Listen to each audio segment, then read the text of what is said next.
Good afternoon and welcome back. I'm Marcus Peter. I'm blessed to be joined by Dr. Vincent Phillip Munoz, American political scientist, Tocqueville professor in the Department of Political Science and concurrent professor of law at the University of Notre Dame. Vincent, it's great to speak with you. How are you doing? Well, it's great to be back on the show. I'm doing just fine, thank you. Even though it was rather recent, I have to say it's been too long since we last spoke. You're too kind. So, this piece that you've written in First Things, The Founders and the Common Good, to begin, let's define what we mean by the common good. Well, that's a big question. You could say the founders believed the common good consisted in the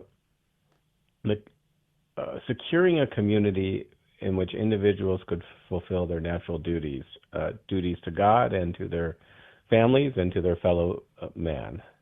And so the common good includes rights, the idea of rights, because rights secure the freedom we need to fulfill our duties. So the sum total of the conditions that make it possible for human flourishing quite really, right?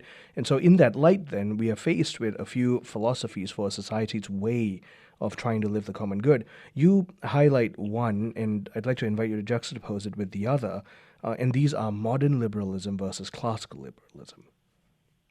Sure. Yeah, modern liberalism or progressivism or postmodernism, as it's sometimes known, really starts as its fundamental starting point is the individual's will. And the most fundamental thing about the human person is our willful choice. So the free person is the person who can live according to his will, choose his own ends and direct his own will in light of those ends. So we're creative beings, first and foremost. You can get a sense of this when you think, when people say, I need to be my authentic self. And where do you find your authentic self? Inside of you, right? In some combination of your desires and emotions. And very Rousseauian. Yeah, very much so. Rousseau is really the intellectual godfather of this. That's exactly right. A more classical liberal approach, or just a more classical approach, would say, our freedom and our will is important, of course, but the will must conform to nature and nature's God, to use the language of the Declaration of Independence, or the natural law, to use classical Catholic language. That is, our duty is that we conform our will according to reason, with reason and revelation. Now, in that light, you highlight very briefly in your piece, The Founders and the Common Good in First Things, this question of post-liberalism. I know we've talked about this in the past with you on this program, but also multiple others, but just revisit that a little. What is the post-liberals' claim as it pertains to the question of classical liberalism? Yes, so it's been very interesting. Over the last 10 years, this new intellectual phenomenon has arisen. It goes by the name post-liberalism now. My friend and colleague Patrick Deneen, who also teaches at Notre Dame, is perhaps the intellectual who did most to advocate this line of thought. And it starts by, it's post-liberalism because the argument of the post-liberals is that the liberal project has failed. Mm-hmm. And that the nihilistic elements of the liberal project are devouring themselves. And so we need to move beyond that, or to the next stage, which is the post-liberalism.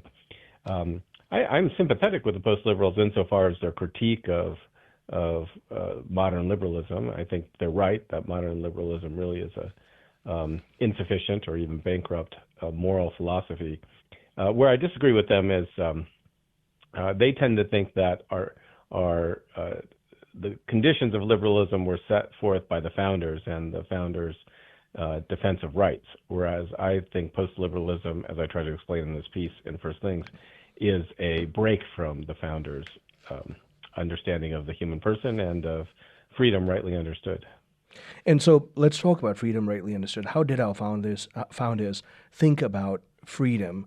And I guess after that, let's try to ground it in some of the sources that they borrow from, because it wasn't just a Lockean concept of freedom.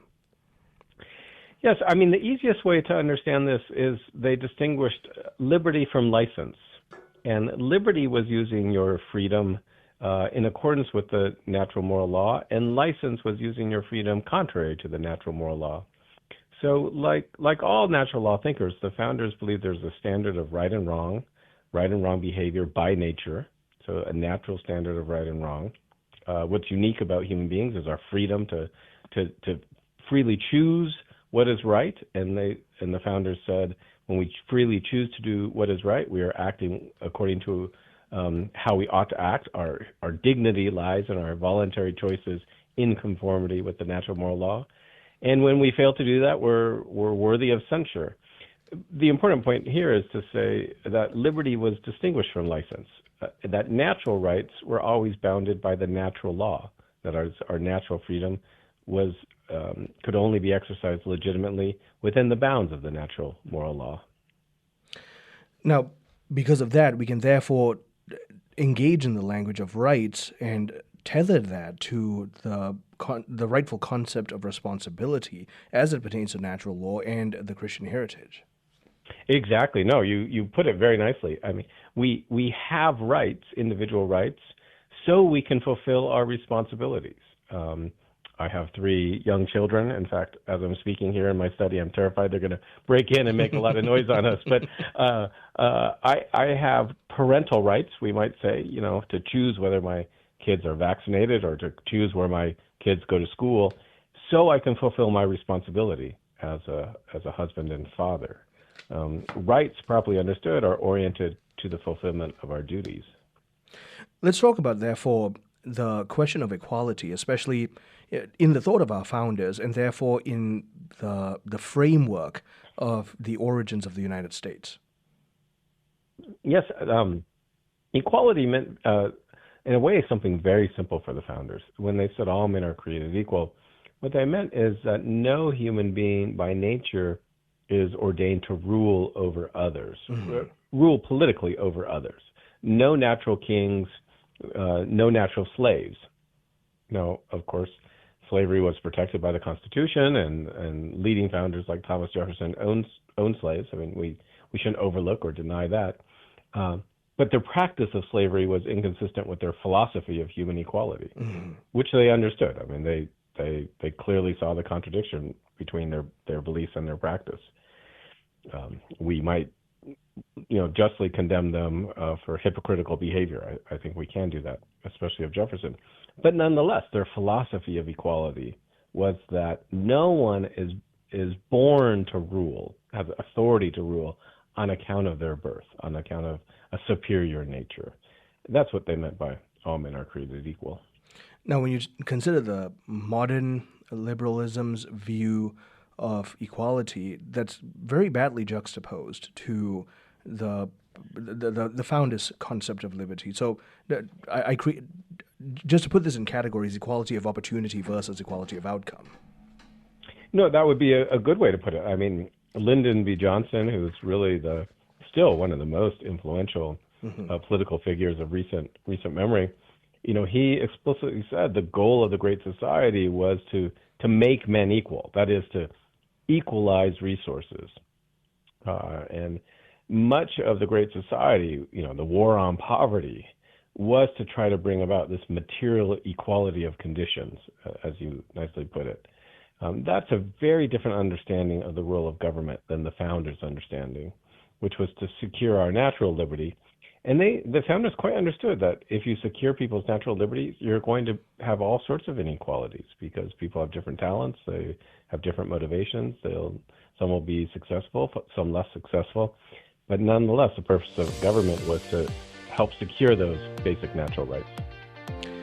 My guest is Vincent Phillip Munoz, and amongst other things, he is a political scientist, and we are talking about his newest piece, The Founders and the Common Good in First Things. And we're talking about what freedom, what liberty, what classical versus modern liberalism looks like, and therefore how we can rightly understand the post-liberal critique. Continuing on the other side, stay tuned. I'm Marcus Peter.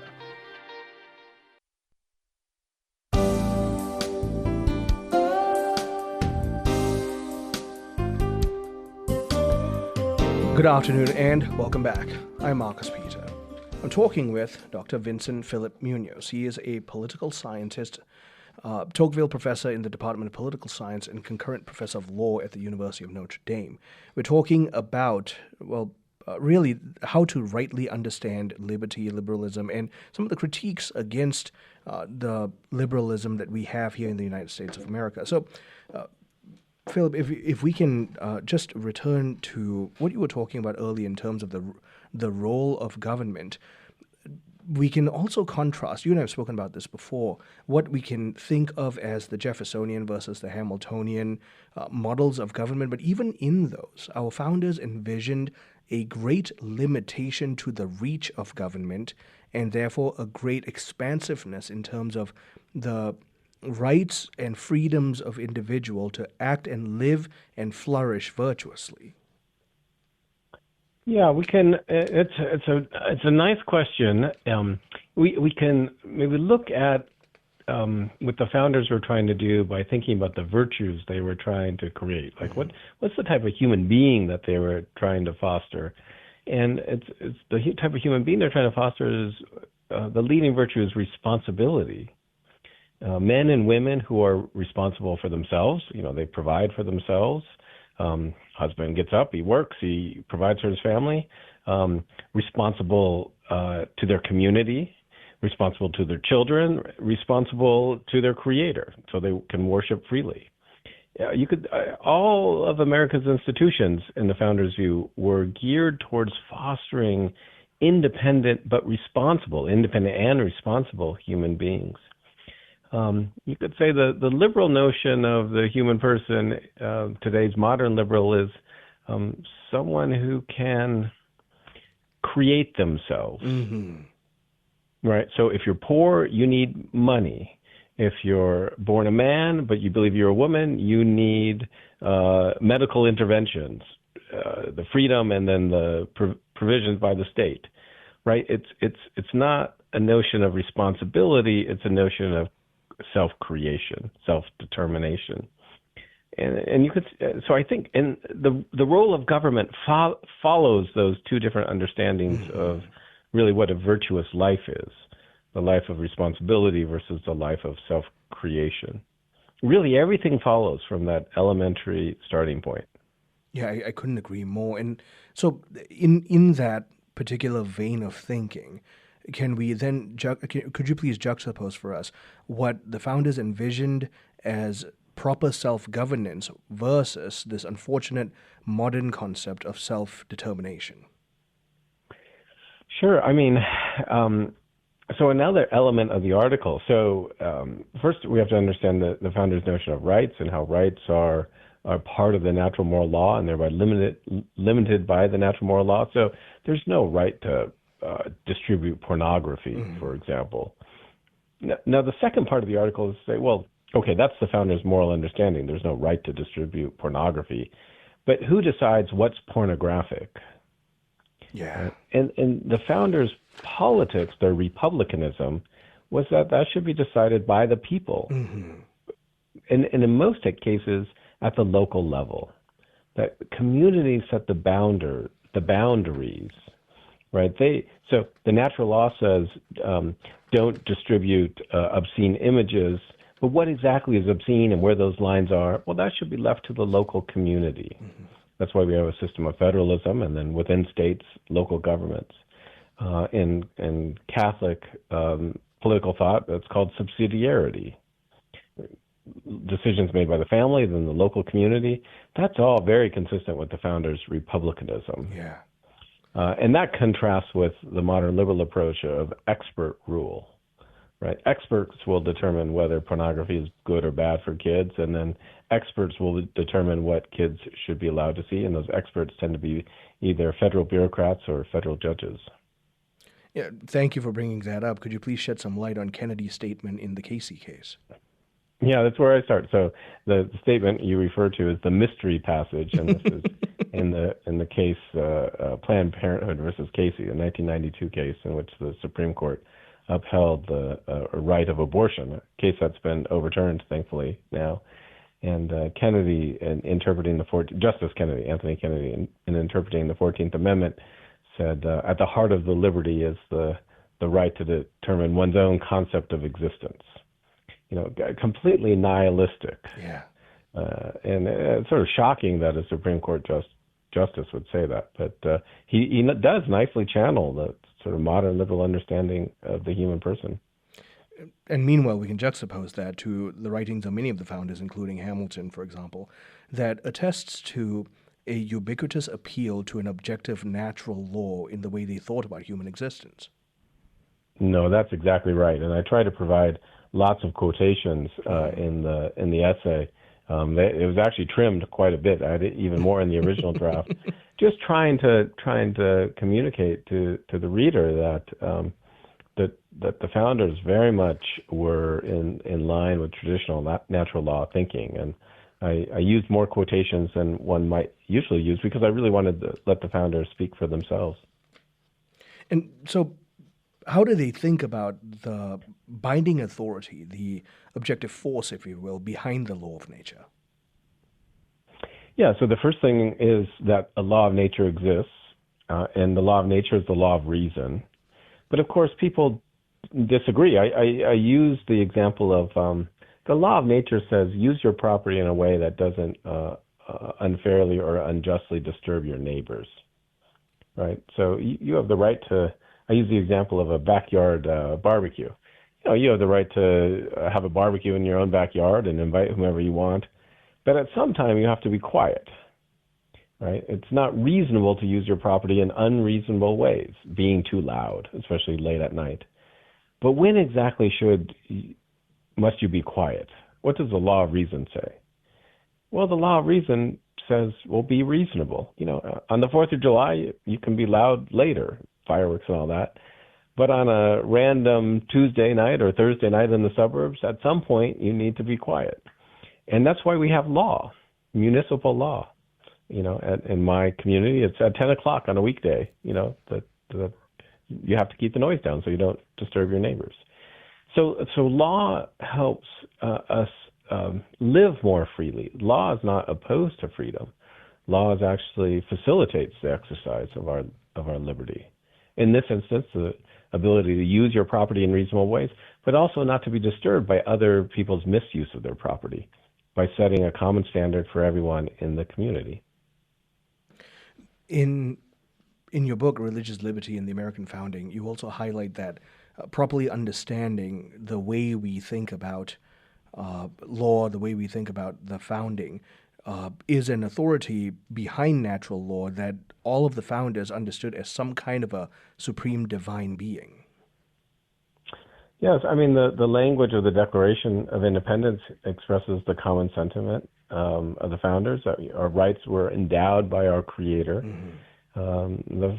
The founders believed that nature itself was, there's a moral order in nature, a moral order that can be discerned by human reason, maybe not perfectly, but we can certainly discern elements of morality. We're not infallible, so we'll make mistakes, but there still is a moral order we can judge. And that the founders held that moral order reflects a creator. Now, they didn't necessarily say the Christian God, though I think the founders' political philosophy is perfectly compatible with Christianity. Indeed, I think it's hard to imagine it's not influenced by Christianity. Yet, to be true to them, they spoke in more general terms, that there is a creator God who orders the world in a moral way, in an ordered way. So I think what's safe to say is there's a moral framework that is consistent with Christianity, but not necessarily exclusive to Christianity. And thereby, we can go back to what you were touching on earlier, that in order to understand the very liberties and rights that we possess, given by Almighty God, we must necessarily think of responsibilities and duties in terms of moral accountability to the God who gives us these rights. The most fundamental limitation on government is that we can worship according to conscience. If you don't believe there's a moral order and a moral authority above the law, you cannot limit the law. and we limit the authority of the state, and we say, look, the government, I'm in Indiana, the government in Indiana cannot punish me for worshiping falsely. Why? Not because false worship is not a bad thing, it is a bad thing, but because we don't give the government of Indiana that authority. Why don't we give it that authority? That authority belongs to the church. So that there's an authority above the state limits the state, and that authority, as a Catholic, I believe, is the church's authority, given to the church by God. And thereby, when we look at the thought of the founders, you rightly quote them that to rebel against a tyrannical and therefore an unjust, morally deficient political order is an expression of obedience to that which is objectively revealed, and therefore obedience to God.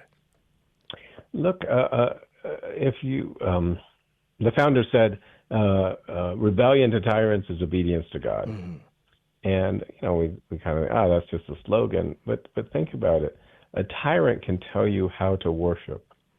A tyrant can tell you how to raise or not raise your children, contrary to the moral law.